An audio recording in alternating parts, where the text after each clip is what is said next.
KDM. Mafia Productions.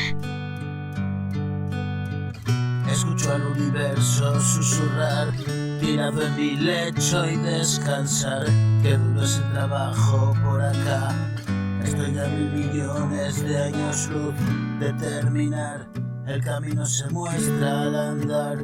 No es suerte ni desgracia y más allá, siempre ir más allá. Quiéreme como si fuera tu cuerpo, que yo haré lo mismo. Aún estás a tiempo, nunca es tarde, volveré a intentarlo. Y esta vez contigo al lado, la mejor compañía. Me he quedado helado, solo busco el calor de esa brisa. Es un viento ligero y amable, floto en la dimensión. Siento tu calor, vamos a desnudarnos frente al sol y nos bañaremos en el mar, que nos vistan las olas y la espuma al romper en nuestros cuerpos.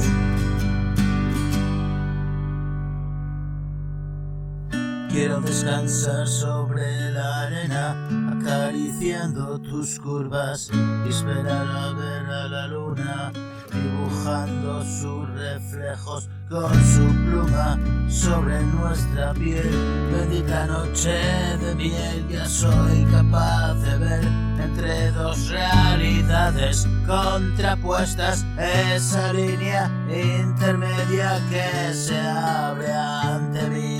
Me muestra el paso a tu jardín, felicidad sin fin, la paz desconocida que buscaba al fin es dada y no me pide nada. En verdad mi dulce hada no me engañaba, y rendido al abandono de todo lo mundano me vistes de oro.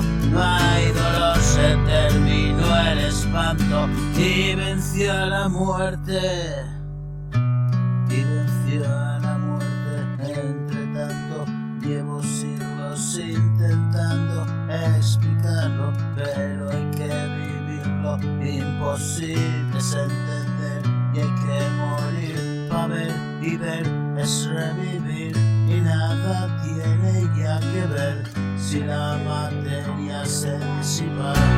Forma parte del ayer y hoy es siempre y siempre eternidad.